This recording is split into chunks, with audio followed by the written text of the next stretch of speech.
Le lancement de sa nouvelle classe B n'était pour Mercedes que l'amorce d'une nouvelle famille, dont la toute nouvelle classe A fut le deuxième maillon, une berline à haillons plus conventionnelle que sa devancière, bientôt suivie par la CLA, sa variante avec coffre.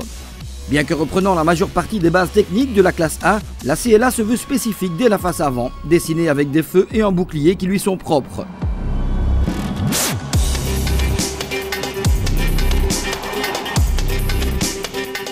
Mais la plus grande différence se situe bien entendu à l'arrière du véhicule, qui présente ce coffre séparé.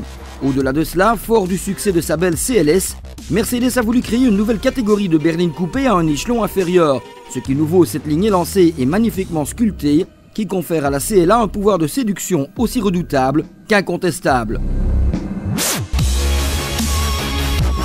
À l'intérieur, on retrouve les standards connus des classes B et A, avec par exemple cette sorte de tablette multimédia posée sur le dessus de la planche de bord, les ouïes d'aération circulaire façon SLS AMG, ou encore le volant multifonction et des sièges ergonomiques de type baquet dans le cas, comme notre exemplaire d'essai, des versions dotées de l'AMG Line. À noter aussi entre les sièges avant le double rangement pour canettes et la molette qui commande diverses applications d'audio, téléphonie, navigation et autres via la dite tablette évoquée ici avant. Pour en terminer avec l'habitacle, on soulignera des places arrière pas vraiment taillées pour les grands gabarits, au contraire d'une capacité de coffre généreuse équivalente à celle d'une classe C, mais à l'accès nettement moins bien étudié. On n'oubliera pas non plus une batterie d'aide à la conduite montée en série ou optionnelle.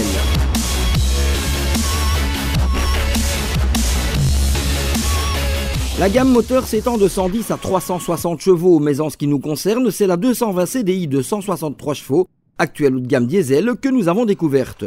Associé à la boîte 7 à double embrayage avec palette au volant, ce bloc s'avère très réactif et agréable, toujours disponible dès les bas régimes. Sans être hyper sportif, les passages de rapport sont de bon ton, entendez relativement rapide, un bon compromis. Assez bizarrement, le mode sport est seulement opérationnel en boîte automatique, mais il s'avère effectivement très sportif. En revanche, le rétagement est tel que sans doute aurait-on pu se satisfaire de 2 premiers rapports au lieu de 3.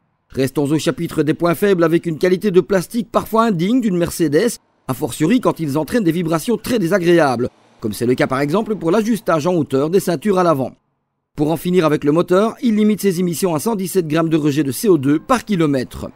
Sur route, autant le préciser, ceux qui recherchent le confort ne doivent pas opter pour la suspension sport. Terriblement sèche, elle renvoie la moindre irrégularité du sol. Pire encore, si vous stationnez sur la moindre épaisseur, une roue restera directement suspendue. C'est dire. Par contre, cette Baby CLS est très agréable à mener, au point qu'il s'agit certainement là d'une des productions de la marque que nous préférons.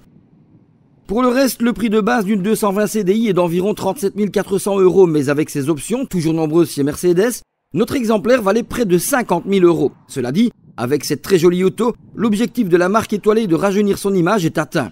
Comme nous l'avons précisé précédemment, rarement nous avons autant apprécié une voiture de la célèbre maison de Stuttgart.